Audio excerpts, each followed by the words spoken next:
بسم اللہ الرحمن الرحیم۔ سورہ فتح نزول میں 111 ہے اور موجودہ صورتوں میں 48 ہے۔ اس صورت میں فتح کی 4 قسمیں ہیں۔ پہلی قسم لیغفر لک اللہ ما تقدم من ذنبک وما تاخر، گناہ معاف ہونا سب سے بڑی فتح ہے۔ دوسری فتح ویتم نعمتہ علیک، خدا کی نعمتوں کا حاصل ہونا بڑی فتح ہے۔ تیسری فتح ویہدیک صراطا مستقیما، صراط مستقیم پر قائم رہنا اور مستقل مزاج رہنا، یہ زبردست فتح ہے۔ جب یہ 3 فتح حاصل ہوئی تو چوتھی ہوگی، یعنی خدا کی مدد نصرت وینصرک اللہ نصرا عزیزا۔ سورت میں 4 رکوع ہیں۔ پہلے رکوع میں مغفرت الذنب ہے، دوسرے رکوع میں اتمام النعم ہے، تیسرے رکوع میں ہدایت الطریق اور ثبات علی الحق ہے، اور چوتھے رکوع میں نصرت خداوندی کے اعلان اور بشارت ہے۔ ما قبل کے ساتھ ربوط واضح ہے، وہ قتال ہے اور یہ فتح ہے۔ قتال کے بعد فتح یقینی ہے، اور وہ سورت محمد ہے اور یہ حضرت محمد صلی اللہ علیہ وسلم کے فتوحات۔ جناب نبی کریم صلی اللہ علیہ وسلم نے نبوت کے 13ویں سال جبکہ عمر شریف 53 سال ہو گئی، اللہ کی خاص حکمت سے مکہ مکرمہ سے مدینہ منورہ ہجرت فرمائی۔ ہجرت کے بعد آپ اور صحابہ حرم شریف کی رویت اور زیارت کے لیے بے قرار تھے، لیکن حالات مشرکین کے ساتھ بہت کشیدہ تھے، امکان نہیں تھا کہ آپ وہاں تشریف لے جائیں۔ سن 6 کے قریب آپ نے خواب دیکھا کہ میں اور صحابہ خیر و عافیت سے عمرہ کرنے گئے اور مشرکین نے تعرض نہیں کیا، ہم خیریت سے واپس ہوئے۔ یہ خواب فجر کے بعد سنایا، صحابہ کرام کو جوش آیا، انہوں نے کہا چلے۔ آپ نے کہا اس میں اس کا قرینہ نہیں ہے کہ اس سال ہے، ہو سکتا ہے آگے چل کر اللہ اس کو آسان فرمائے، لیکن بہرحال ایسے کوئی قرینہ بھی نہیں تھا کہ اس سال نہیں ہے، منع کرنے کا بھی قرینہ نہیں تھا۔ صحابہ کا جوش دیکھ کے آپ بھی عازم سفر ہوئے اور 1400 صحابہ کا لشکر لے کر جب حدیبیہ مقام پہ پہنچے، جو حدود حرم سے متصل جگہ ہے، اور وہاں ایک حصہ حرم میں بھی داخل ہے، آپ نے خیمے ڈالے اور مشرکین کو اطلاع کی کہ ہم صرف عمرہ کرنے آئے۔ مشرکین نے آپ کو وہاں روکا اور کہا کہ آپ آگے نہیں آ سکتے۔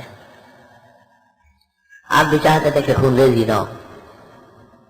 طویل گفتگو کے نتیجے میں فیصلہ ہوا کہ اس سال بغیر عمرہ کیے جائیں گے اور اگلے سال عمرۃ القضاء کے لیے شرائط سے آئیں گے۔ یہ صلح بظاہر حکمت کے منافی تھی، مگر خدائی قدرت اور نبوت کی شان و شوکت سب پہ غالب ہے۔ اب بغیر لڑائی کے گئے، حرم کے حدود میں خون نہیں ہوا، اور اگلے سال عمرہ آرام سے ہوا، اور سن 8 تیسرے سال اللہ نے خواب سچا کر کے مکہ مکرمہ اور پھر تمام جزیرہ اللہ نے فتح کر کے دے دیا۔ بسم اللہ الرحمن الرحیم، انا فتحنا لک فتحا مبینا، بے شک ہم نے فتح کر کے دے دیا آپ کو فتح کھل کر۔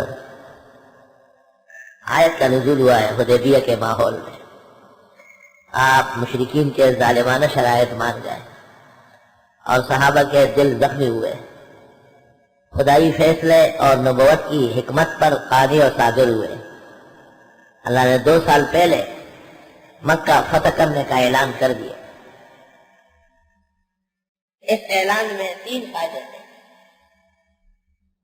ایک فائدہ یہ کہ پیغمبر کے خواب کی صداقت کا اعلان ہوا، دوسرا یہ کہ صحابہ کا آنا فضول نہیں ہوا، اور تیسرا یہ کہ مشرکین کا ان کو روکنا مشرکین کے حق میں اچھا نہیں ہوا۔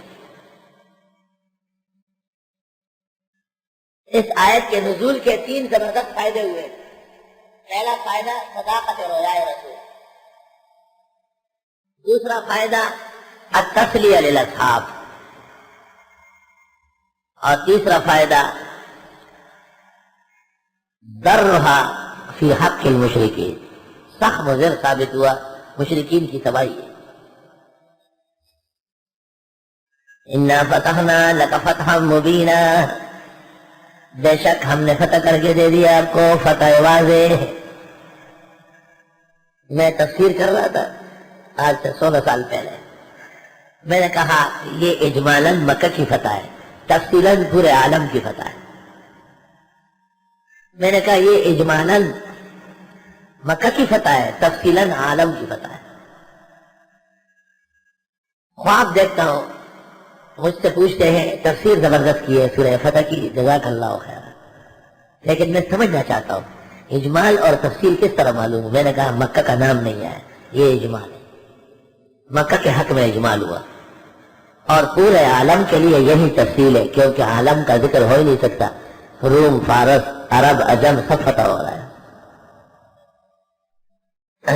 کہتے ہیں میری تفسیر میں اس طرح ہے، میں نے کہا آپ یہاں تک پہنچے نہیں، ہنس پڑے، کہنے لگا آپ نے پہچان لیا؟ میں نے کہا امام راضی رحمۃ اللہ علیہ حضرت صورت حج میں انتقال کر چکے ہیں، آگے تفسیر کسی نے لکھی ہے مگر اس شان سے لکھی ہے کہ پتہ نہیں چلنے دیا ہے۔ انا فتحنا لک فتحا مبینا، اور جب صورت کہف میں میں نے کہا کہ موسیٰ افضل ہے، اس کی شریعت اٹل ہے، اللہ نے نام لے کے ذکر کیا، خضر تابع ہے اور وہ مفضول ہے، نام ہی نہیں ہے، پتہ نہیں کون ہے بھائی۔ تو علوسی بغدادی خواب میں شاباش دینے آئے اور فرمایا یہ ایک بات مجھ سے رہ گئی ہے، کم ترک الاول للآخر، ہم نے فتح کر کے دے دیا آپ کو فتح مبین، واضح فتح۔ فتح مبین اس کو کہتے ہیں کہ آدمی کے عزائم قائم رہے، فتح مبین اس کو کہتے ہیں کہ تھوڑے اسباب سے زیادہ فائدہ ہو جائے، فتح مبین اس کو کہتے ہیں کہ قتل و غارت گیری کم ہو اور نفع بہت زیادہ ہو، اس کو فتح مبین کہتے ہیں۔ سن 8 ہجری میں آپ آئے ہیں، مشرکین نے ہتھیار رکھ دیا، اور معلّہ کے علاوہ بالائی حصے میں خالد بن ولید کے ساتھ کچھ آنکھ مچولی ہو گئی۔ آپ نے پہلے سے خالد کو کہا تیار ہو کر اوپر سے تم جانا، حضرت بہت بڑے کمانڈر ان چیف تھے صلی اللہ علیہ وسلم، خالد کو پہلے سے تیار کیا، جنگجو لوگوں کو لے کر کے اوپر سے جانا، یہ صرف اوپر سے شرارت کریں گے، باقی ان کی ہمتیں پست ہو گئی۔ لِيَغْفِرَ لَكَ اللَّهُ مَا تَقَدَّمَ مِن ذَنبِكَ وَمَا تَأَخَّرَ، تاکہ معاف کر دے اللہ آپ کے لیے وہ جو پہلے گزرے ہیں ذنب اور جو بعد میں ہیں۔ یہ انسان سے جو ناپسند فعل ہوتا ہے اس کی کئی قسمیں ہیں۔ میں چاہتا تھا کہ یہاں بیٹھ جاؤں اور آگے ادھر بیٹھنا، میں آ رہا تھا درس میں، اچانک طالب علم کی ٹوپی گر گئی، میں صف میں شریک ہو رہا ہوں، ایک آدمی کے پاؤں آ گیا ہاتھ پر، اس کو کہتے ہیں لمم، اس کو کہتے ہیں لمم الا اللمم، بغیر ارادے ہو جاتا ہے۔ 1995 میں حج کے اندر طواف میں بہت رش ہو گیا، اتنا رش ہوا کہ قیامت تک میں اسے نہیں بھولوں گا۔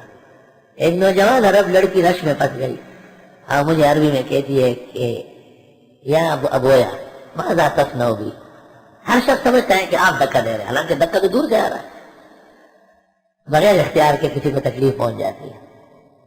انا فتحنا لک فتحا مبینا۔ دوسرا یہ کہ اختیار تو ہے اور ارادہ بھی ہے، لیکن فعل جو سرزد ہوا ہے اس کو چاہا نہیں، اس کو غم کہتے ہیں، غم، غم بسل میں داغ دبے کو کہتے ہیں۔ تیسرا یہ کہ ارادہ بھی ہے اور فعل بھی چاہا ہے، تب جا کے گناہ ہوا ہے، اس کو سیئہ کہتے ہیں، جس کی جمع سیئات آتی ہے۔ اور چوتھا یہ کہ ایسا غلط کام کرے کہ ہر شخص اس پر افسوس کرے، اس کو خطیہ کہتے ہیں، خطیات جمع ہے۔ اور پانچواں ایسا گناہ اور ایسا جرم کہ جس کی سزا ضروری ہو، پٹائی ضروری ہو، اس کو عصیان کہتے ہیں۔ معصیہ، معاصی جمع ہے۔ اور چھٹا فسق ہے۔ فسق گناہ کو بھی کہتے ہیں اور کفر کو بھی کہتے ہیں، اس لیے سب سے شنیع و قبیح فسق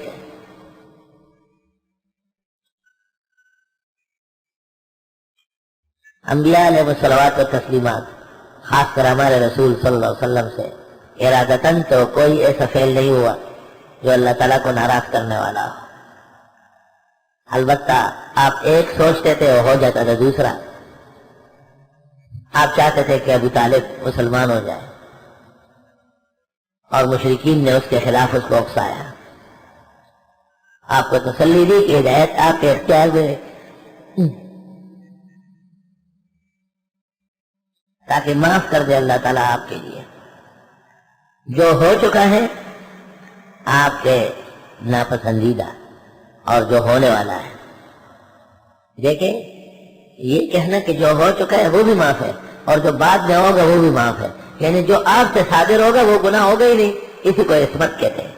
فالآیت تدل علی عصمت الانبیاء، آیت دلالت کرتی ہے عصمت انبیاء۔